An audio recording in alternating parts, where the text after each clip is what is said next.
السلام علیکم ورحمۃ اللہ وبرکاتہ۔ آج کے اس مقابلہ خطابت میں میرا عنوان ہے ہجرت مدینہ۔ آج میں آپ کو تاریخ کے اس سنہرے لمحے کی طرف لے چلتی ہوں جو صرف ایک نقل مکانی نہیں بلکہ ایک انقلابی آغاز تھا، جو صرف چند میلوں کا فاصلہ نہیں بلکہ ایمان کی سربلندی کا پیغام تھا۔ یہ ہجرت تھی، ہجرت مدینہ۔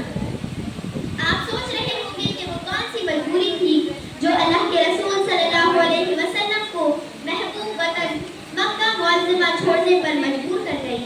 تو سنیے، جب ظلم حد سے زیادہ بڑھ جائے، جب مسجد حرام میں سجدہ کرنا گناہ بن جائے، جب حضرت خباب رضی اللہ عنہ کو دہکتے ہوئے پولوں پر لٹایا جائے، اور جب حضرت سمیہ رضی اللہ عنہ جیسی عظیم عورت دین کی راہ میں شہید کر دی جائے، تب اللہ کے رسول صلی اللہ علیہ وسلم نے فرمایا، مکہ مجھے سب سے زیادہ محبوب ہے، لیکن تیرے لوگ مجھے یہاں رہنے نہیں دیتے۔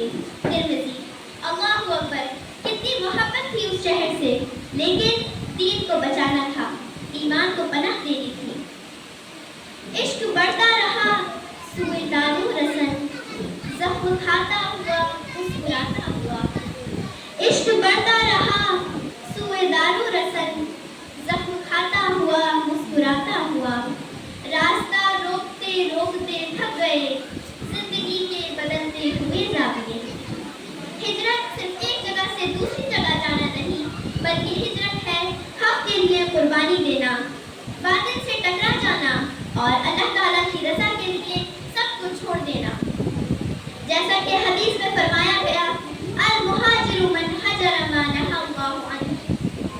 بخاری، یعنی سچا مہاجر وہ ہے جو اللہ تعالیٰ کے منع کیے ہوئے کاموں سے رک جائے۔ جب اللہ کے رسول صلی اللہ علیہ وسلم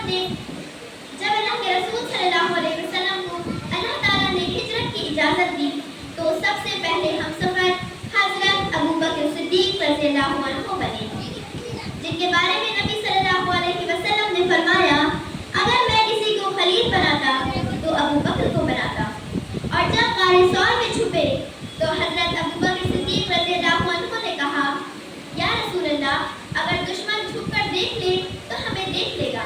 تو آپ صلی اللہ علیہ وسلم نے فرمایا، لا تحزن ان اللہ معنا، سورہ توبہ آیت نمبر 40۔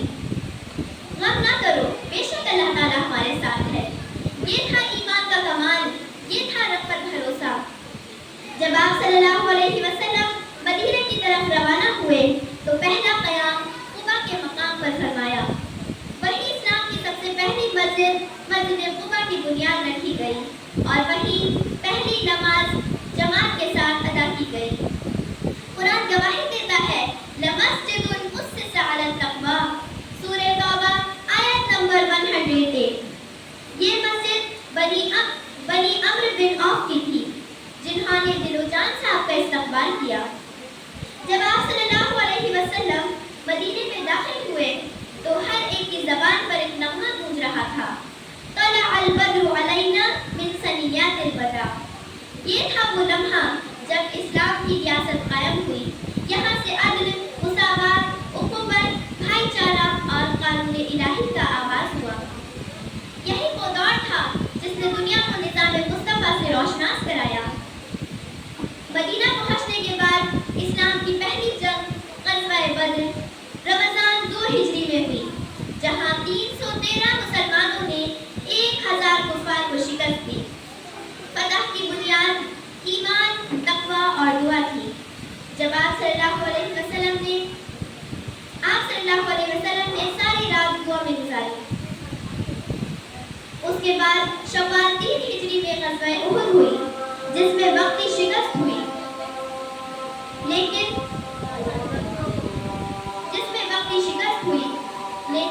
سبق یہ ملا کہ اگر تم صبر کرو اور تقوی اختیار کرو تو اللہ تعالیٰ تمہیں غالب رکھے گا۔ سورہ آل عمران آیت نمبر 120۔ حضرات محفل، مدنی دور کا یہ وہ آغاز تھا جس میں مسجد نبوی کی تعمیر ہوئی۔ موافقات مدینہ کے تحت مہاجر اور انصار کو بھائی بنایا گیا اور میثاق مدینہ جیسا تحریری معاہدہ تشکیل پایا۔